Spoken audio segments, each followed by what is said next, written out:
Hello and welcome back. This time I'm welcoming you to Happily Visible because guess what? We have changed our name. Like I explained in one of the recent episodes, it really was time now to move from Mama What's Next. It's been 2 years, 2.5 years, and I have directed the content more and more towards women that are moving out, leaving corporate, and are rebuilding their careers into several income streams. They are building portfolio careers. They are starting entrepreneurial businesses. Many of them are starting businesses in natural health and wellness. And I realized with me having this 20 odd year marketing background, working with premium brands, startups, and such a wealth of experience. And I just love marketing. I still work in marketing in my portfolio career, besides working with women individually. And I just realized this is really where my heart is. So through my own personal journey over the last few years, as some of you might know, some of you may not, I moved back to Germany from Australia, Sydney, around the pandemic time with my daughter, because we just were unsure what was going to happen. So after 20 years, 25 years, I tried to move back to Germany. We lasted exactly 2.5 years, and that was it. And now we actually live in Spain. And over the last few years, I've gone through my own personal journey, working through some family challenges, some personal challenges, and I have learned that especially somatic therapies and spiritual practices, no matter if that's meditation work, if that is Kundalini activation work, I have tried many of them, and many of them have been really quite an important step in getting to a place that feels calm and peaceful. I think I really needed this process to release a lot of the stored trauma and pain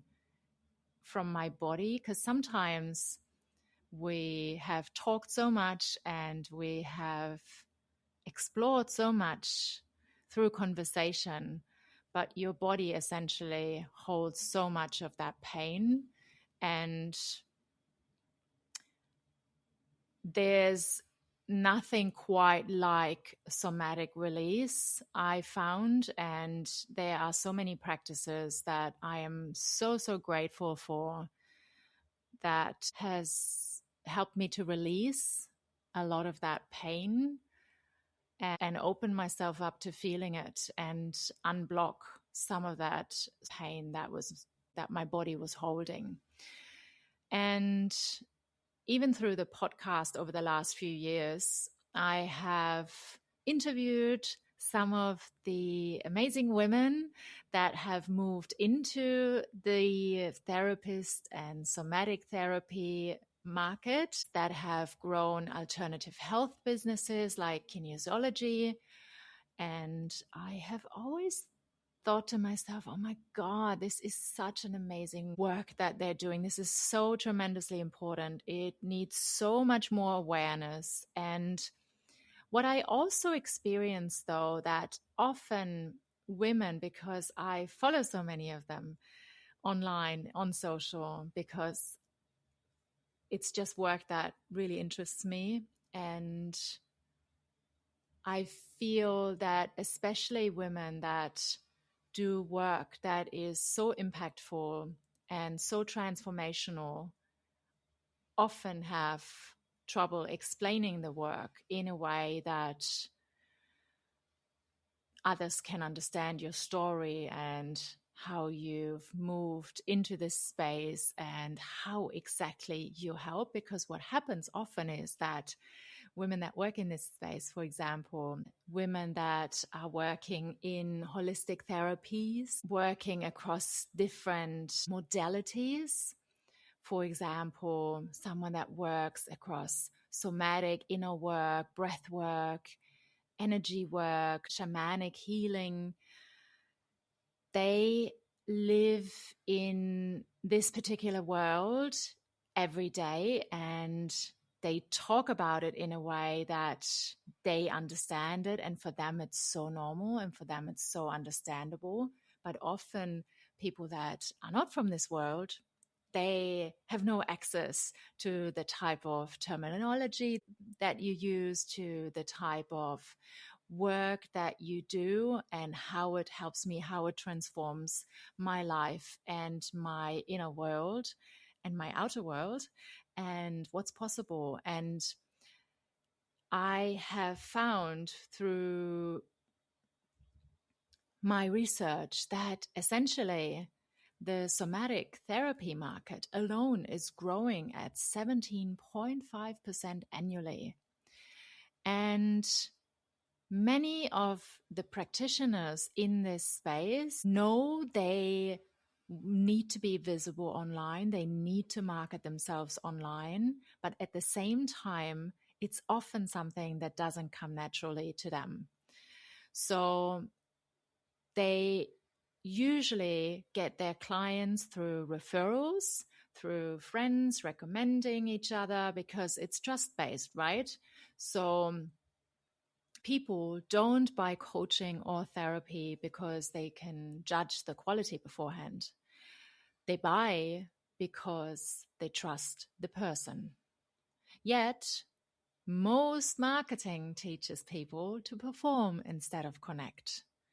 So there's really a big disconnect between this group of people who is so essential to our well-being and wanting to create impact, and maybe you're one of them.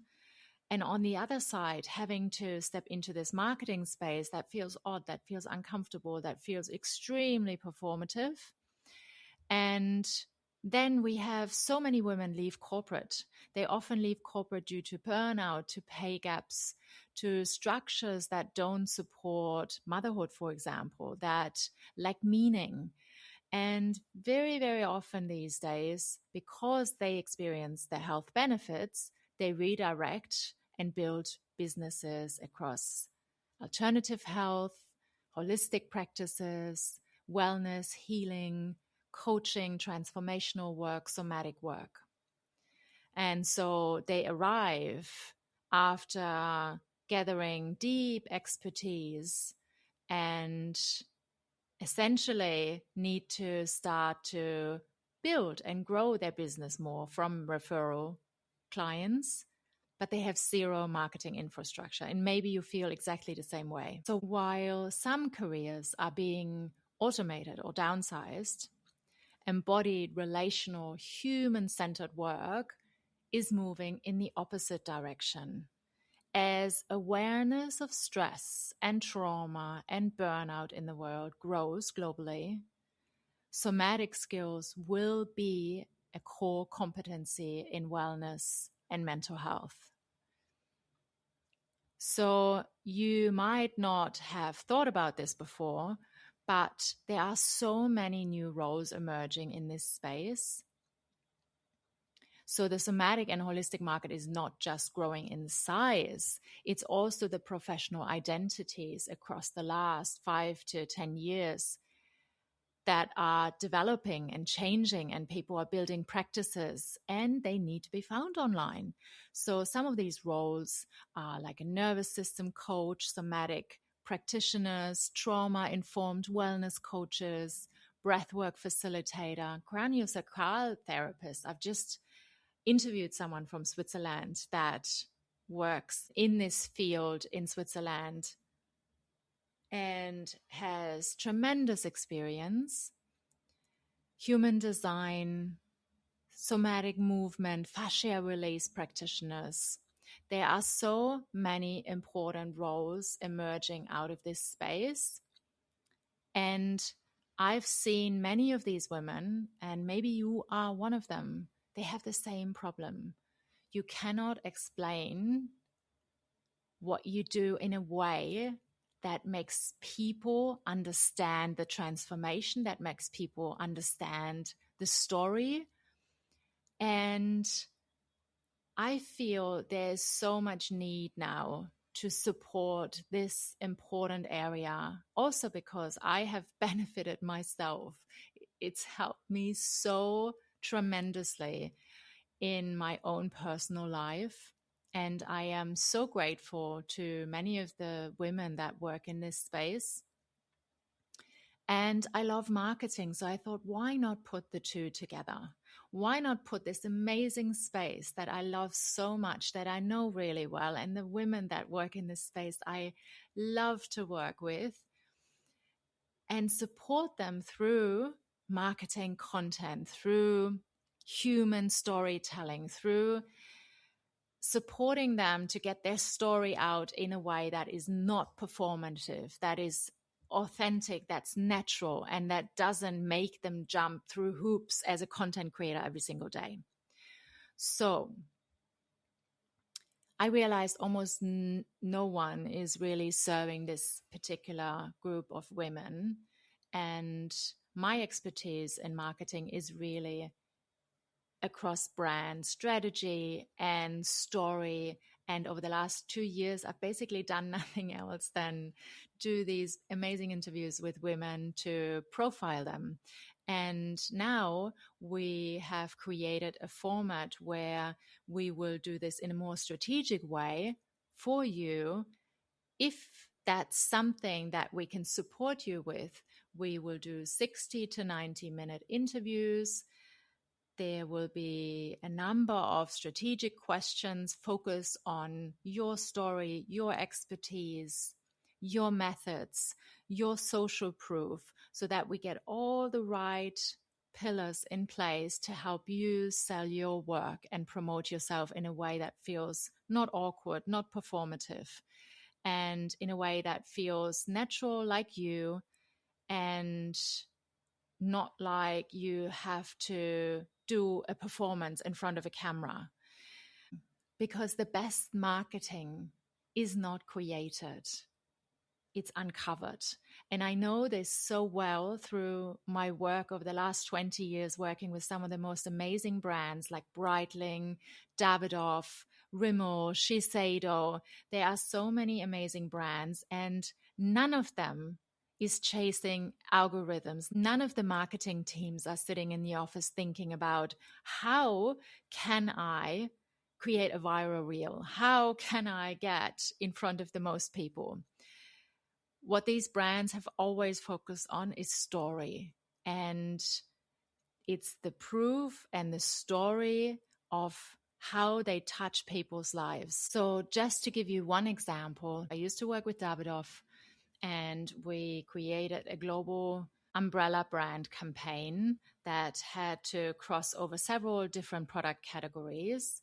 And when the concept was developed, we thought about where in the history of the brand have there been stories of the founder that we can use to bring this brand to life. And essentially with Zino Davidoff, that was an explorer, an adventurer, and he was a connoisseur. And we brought out all these elements of his personality to then use that in our stories that we molded within the customer campaigns and the customer stories and the product activations.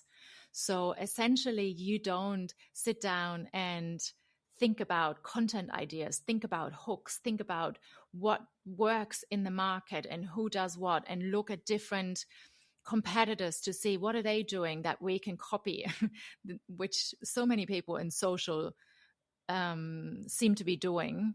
it's really about like taking a step back and looking at your own history, at your own experience, at your own story, and why you actually arrived in this space, in this work, and why you're doing this work, and why you want to create this impact, and what is important to you, what you value, and the change that you want to bring. So all these elements you uncover through the story of the brand, through the story of the founder. So essentially, founder-led marketing and founder content, founder storytelling is what's at the heart of the work that I now do.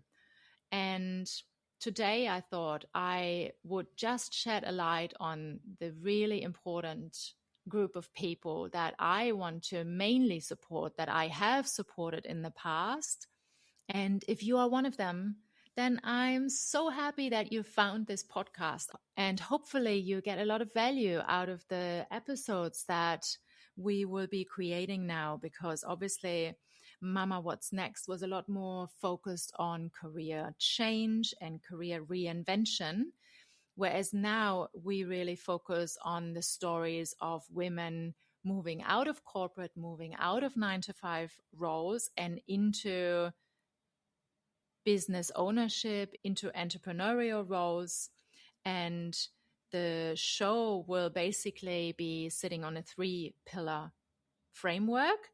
Pillar 1 would be founder storytelling, where we'll give you tactical advice on how to dig up personal case studies, how to share business failures, how to build authority and trust through story, what kind of frameworks we can apply. And I will bring on amazing people that can teach you all the ins and outs of storytelling that you need when it comes to business storytelling. And then we have pillar 2, which is visibility marketing, essentially the distribution of your business and making it travel across different channels.